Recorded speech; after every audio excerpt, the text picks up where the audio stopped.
Alright, brief introduction. We are playing Stellaris. The new expansion Nemesis just came out. Among other things, this lets you become the endgame Crisis. Suits me just fine. I tend to try to find creative ways of destroying most life in the galaxy as it is, so this is just another tool in the tool belt. Joining me on this campaign, playing multiplayer, we've got Edmu, Nicole, and Kittens. Everybody say hey. Hello. Hey. We're playing Dick. Version Dick. This is actually Kitten's very first Stellaris campaign, so I will be acting as a partial tutorial. I'm gonna be stepping through some Stellaris fundamentals if anybody was looking for a helpful walkthrough. We'll also be trying to figure out exactly what all has changed with the new expansion and patch. Dick v 3.0.1, they got the bug fix patch out before it launched. So alright, let's get to it. I'm going to be playing as rock gods, which are my necrophage, lithoid, sort of bird rock things. Our empire is called the Word of the Stone, and really pushing the unity. This is a spiritualist society. You can pop over to ethics here. We're a subversive cult, so among other things, we are going to be very focused on unity production and getting our traditions and perks bought as early as possible. My rock gods are these ascended creatures that act as gods because they're so long-lived and become quite skilled and good at everything.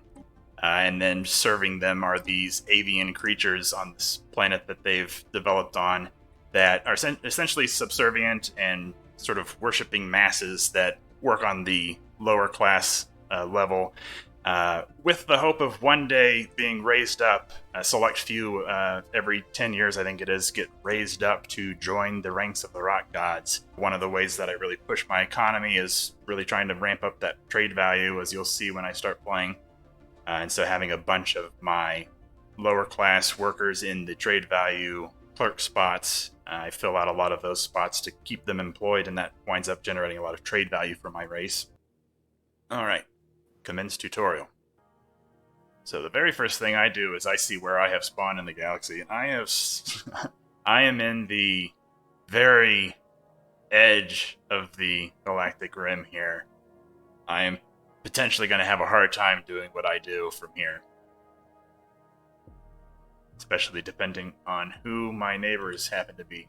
The first concern that you will have playing this is sort of just trying to find out what the stellar geography is that surrounds you, specifically the hyperlanes that connect the stars. So the first thing that I usually do is I grab my science ship and I try to work out how the geography around my starting system appears. And if you right-click on a star system, you can either move there or survey the system. If you survey the system, it's going to take a long time, and so what I usually do is I just try to move them around. And you can tell if you can see the paths to a star, or other entity like a black hole, you can tell whether it extends beyond that or not. There will be hyperlanes coming off the star or other object and fading out into the distance that you can't see. Those are indicating that they connect to other stars. You can usually figure out what stars that they are. If you see a star that you can clearly see the endpoints of the lines connected to it, and it doesn't have lines fading off away from it at the other side, then you don't have to worry about that. So when you have a defensive star system set up, you can build a bastion starbase there and build it up as a big defense stopping point that at least works until later on when people can jump drive past you to get behind your lines. But in the early game, you want to look for those choke points in the geography and try to find a place that allows you to build out to one point and build a station there. That way, if you have a lot of common borders, you have to build a lot of star bases to defend that successfully, and you'll run out of star bases. For the beginning of the game, you'll be fairly constrained on how many star bases you create. So if you have an early war, you want to be able to defend your borders with a clean starbase lineup. To find out what your geography looks like, you want to just send your science ship out on an exploration without bothering to survey, at least for the first little bit. You just want to send them out and explore the system that you want to find out more about. Now, this is a pretty critical first step, so you start out with 100 alloys, and what I will typically do with that first set of alloys is build another science ship. You won't be able to staff it immediately. It takes 200 credits, unless you can get a cheap one, to buy another leader to put in there, but we'll cross that bridge when we come to it. The important thing is that you've got the science ship in production. I usually gravitate, especially early on, in many strategy games, and this one included, research options that boost research itself tend to be pretty good early investments. So I will often move toward those at such an early stage. Anything that's going to give me more research potential is a go-to option. So in this case, I lucked out. I actually had the basic researcher lab booster from all three. I'm going to be trying to put more labs on my planets this campaign so that I have more scientists taking advantage of these things, because this will only boost research from my researchers. There's some general research boosting techs and other perks, but a lot of these research techs will only boost a particular kind. For example, in this case, it's boosting from researchers the job, which is a actual population job on the planet. Right here. So there are actually 2 researchers on my home planet, and those techs will boost what they are doing. Other techs may boost station research output, for example, which is done by having a construction ship build on a research node in space. For example, this barren world here with the 2 physics research, it would boost that if it was a station boost. We've got a construction ship to start. The only thing for it to do off the top is to build any mining and research nodes in your home system. So you can set that to build either one or both of them. Much like other games, if you hold shift, you can chain commands together.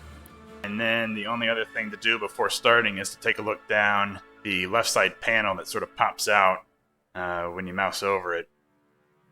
So you pop out your policies panel, and basically just want to make sure when you created your faction and when the game started, basically your selections there created a default selection of policies, sort of the game's expectation of what might be the best or just a good starting set of policies for your empire. But depending on how you intend to play, that may not be so.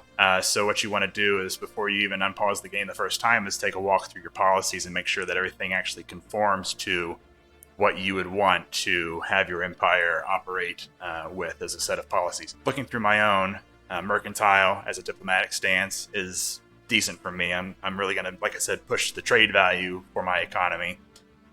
So I'll be able to succeed if I have a mercantile diplomatic stance. War philosophy and unrestricted for me is fine. Indiscriminate orbital bombardment. Resettlement allowed is fine. First contact protocol as cautious. So this is, I believe, it's not entirely new, but I think they changed this from before. Because now you can actually, if you want, choose to, if you're a very belligerent empire, you can choose to be aggressive right from the start and just attack the first person you meet and everyone that you meet without even talking to them first. So pretty cool that they allow you to do that. I'm not going to do that. I think I'm going to try to be everybody's friends. So I'm going to switch this to proactive. They may not like me overall or eventually when I start doing things, but at least at first I'm going to smile at them and be very appealing. And none of you are hearing me say this. I'm being very deceptive right now. Initial open border status, economic policy of militarize. So this is just to choose whether you want to boost consumer goods or alloys at the cost of the other. Or you can choose mixed economy to do neither. I think militarize is fine. Producing alloys is fine.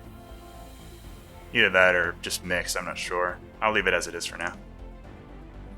Trade policy. Now this is very important for me to consider because I'm going to be pushing trade value And this determines what my empire does with its trade value.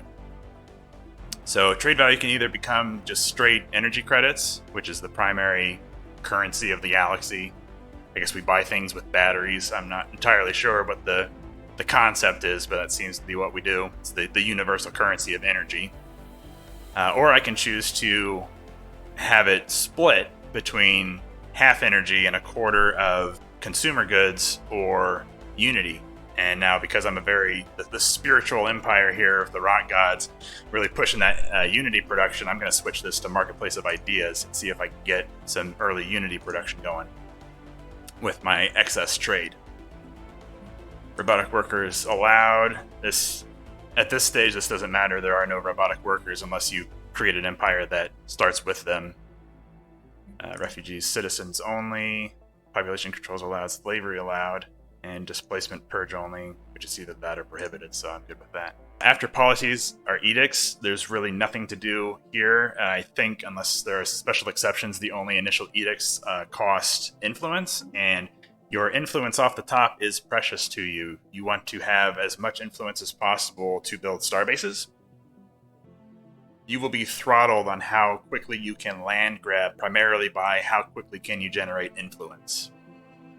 Let's just take a quick look at species and then we'll get going. So if you look at the species panel, it's going to show you the current species in your empire. In my case, I have the rock gods and the Gravians, which are my subspecies that I maintain. And on the far right, that's your rights. And this is how you define how people live in your empire. And you can individually modify them. If you select a species and click Set Rights, you can see what all their current citizenship set is within your empire. This is how they live, what they can do. It's their individual Bill of Rights, essentially, allowing them to do things or not do things based upon their species. Every empire in Stellaris is effectively highly racist, and that's how they operate their governments. Now, you can be non-racist by giving equal rights to all species within your empire, but it's still set by the species. In which case, looking at my subspecies, I actually have them set currently as slaves. But like I said, they don't think of themselves as slaves. They're quite happy, at least with the prospect of one day being ascended to be rock gods themselves. So they're slaves with promise. It's capitalism, basically. One thing to point out about the way the ships travel: if you send them on a direct course to a star or other object, targeting that object and giving a move order to that particular object, it's going to send them to the center of that system. So the star or whatever's at the center will send them to that. If you're chaining them together, so if you're sending them across multiple systems in that way, if you shift right click and explore on each star to try to send them intentionally to each one, that will actually slow them down quite a bit. There's no real reason to do that, at least for the exploration side of things. You can just send them to whatever endpoint you're wanting them to get to as quickly as possible, as long as they have a known path to reach it. One case where it might be useful to do that individual star chain of move commands is, for example, in war, if you send an attack fleet to each star in such a fashion, that will make sure that it visits the center of the system, where the defensive station would be. If you want to make sure they occupy it, they have to fight it, and then you occupy the system. In that way, you will make sure that they don't just bypass that. Otherwise, they might, shortcut around the edge of the system and move on to the next star system without visiting the center, and then you won't have that occupation happen. Alright, so if you've got your second science ship built, once you reach 200 energy, or potentially before that, because there can be a leadership perk that allows them to be purchased for, I think, half price, so 100. Assuming you didn't have that, though, you would have to wait until you had 200. So once you have 200 energy, you can go find another science leader that will allow you to crew that ship. A science ship won't work without a science leader in it. So you want to find one that might be good as a ship crew, ship leader. The research expertise is not going to be very effective. But if you find one that has survey speed or anomaly discovery chance or archaeology speed, any of that would be a big help. In this case, I've got one that's going to have anomaly discovery chance. So I'm going to grab him and put him in the ship. And now I have my second science ship that can start flying around and exploring systems. Depending on the speed with which you're accruing Unity, either now or shortly, you may have the traditions available pop up, showing up on your screen, which I just got my first one. As far as selection, you can start into any of these trees. Typically, you don't want to build into multiple tradition trees simultaneously because there is a tradition cost that builds. One of the factors on that cost is how many trees have you opened. So if you open 5 trees off the bat and don't build into each one of them, you're going to massively drag your Unity cost on these traditions. So you typically want to start one, and unless there's some emergency need, you want to just build into it as much as you can before moving on to the next one. Also, completing them actually is what unlocks these ascension perks, so there's a benefit to actually completing a tree and not abandoning it and moving on to other trees first. So what you want to do is choose a tree that's going to benefit you early. The one that I typically gravitate toward is Discovery. A lot of these perks in the Discovery tree are going to help your survey ships move and work more quickly. Not move more quickly, but just work more quickly. It increases their survey speed. And other things within this tree help your overall research and scientist effort. So it's a really good early investment. So I'm going to go ahead and adopt Discovery traditions. And now that unlocks this tree. And so now when I come back with the next tradition to unlock here in 8 months now, I can choose one of these at the top of the tree here.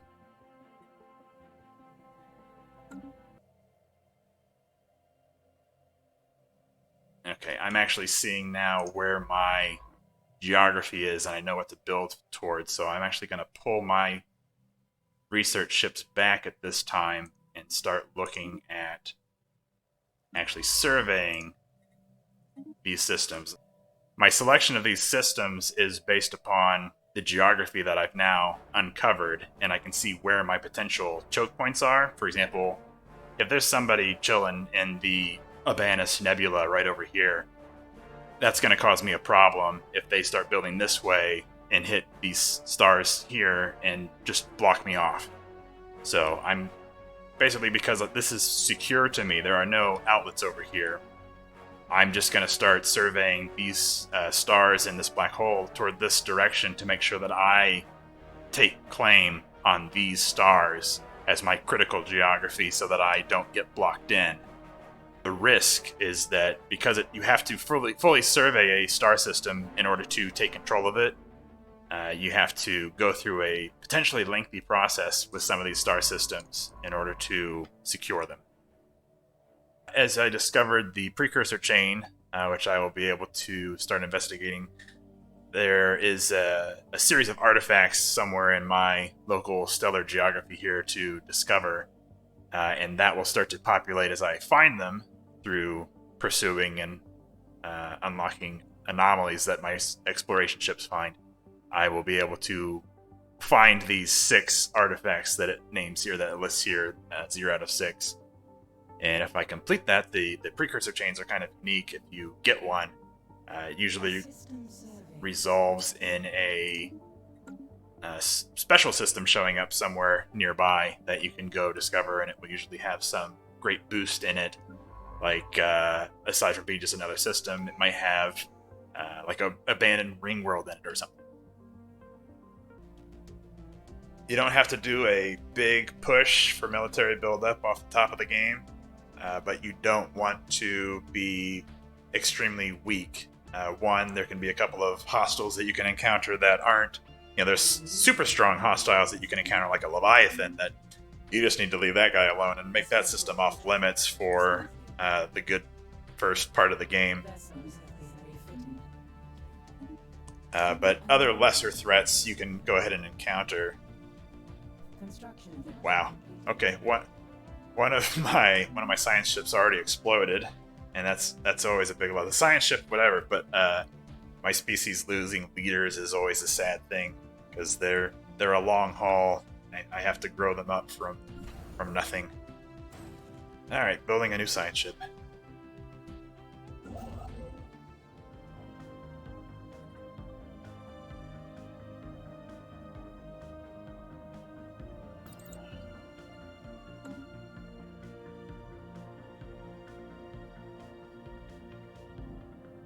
Around this point in your tech choices, if you start seeing things that are quality military upgrades, those can start to become good choices around now, just because as your ships travel further and further out, your likelihood of encountering other people's survey ships traveling further and further out. As the words are coming out of my mouth. What's this? Uh-huh. I see someone green. Time to panic.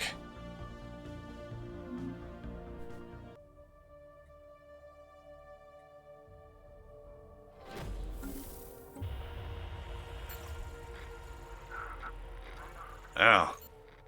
The ones I call beta aliens are being very slippery and elusive.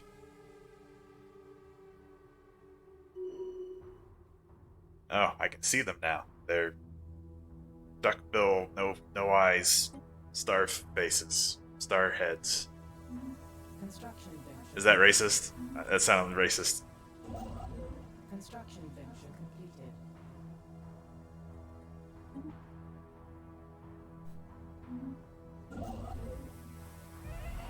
Uh-oh.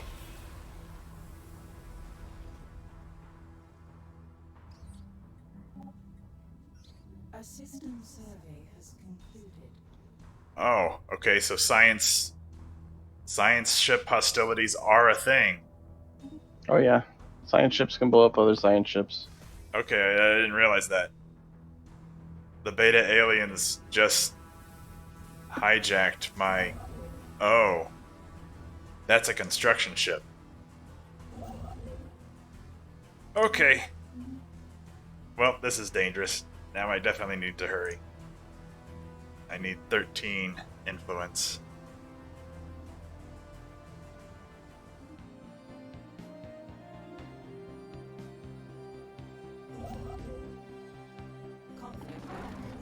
Oh, crap.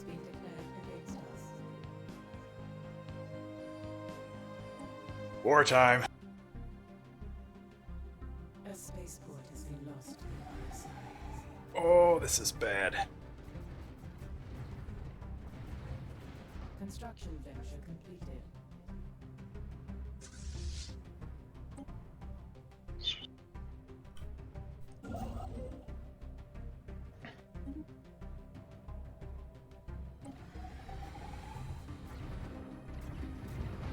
Well, actually, may as well keep headed this way. I don't think there's any way. No, they're not. And they're not even going to be weak enough for my fleet to take them afterward. A spaceport has been lost. I just got a pirate admiral from my neighborly pirates, which greatly increased my fleet strength. I should now be capable of fighting this war.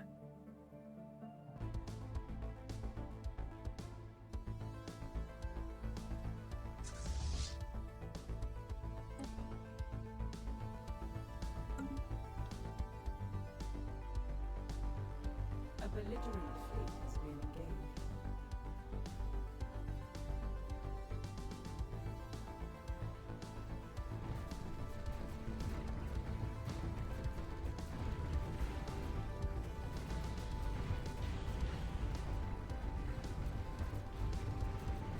A study has been completed.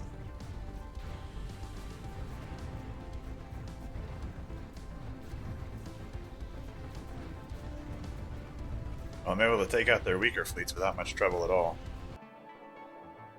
A hostile fleet has appeared to us. Oh. They're coming back with a stronger fleet.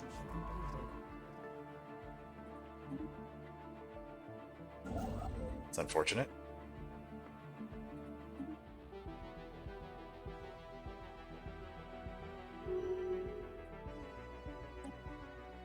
Okay, where's the white piece? As they immediately start laying claim.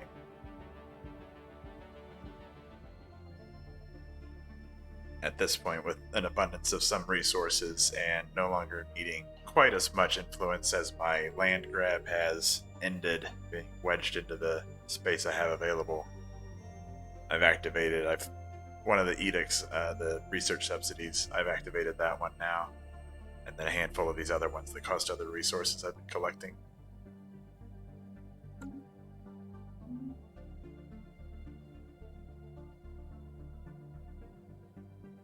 This is now rounding out the end of the early game. You start to settle into a build up into the mid game, which is basically secure your borders, prepare your fleets. Somebody's going to attack. It feels a little strange to say As a that. non-aggressive pact is broken. What's that? Oh, yeah. As a non-aggressive pact. Yeah, people, like, everybody's kind of generally reaching the same point where they've maxed out all of their available space to build, or to the land to grab. And in order to expand, they have to take from others. So aggression starts to build. Pacts are broken.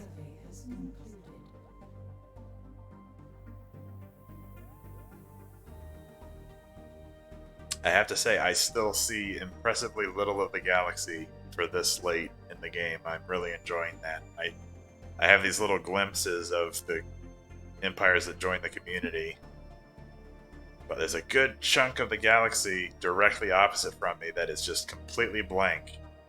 And I love that. I have no idea what's going on over here.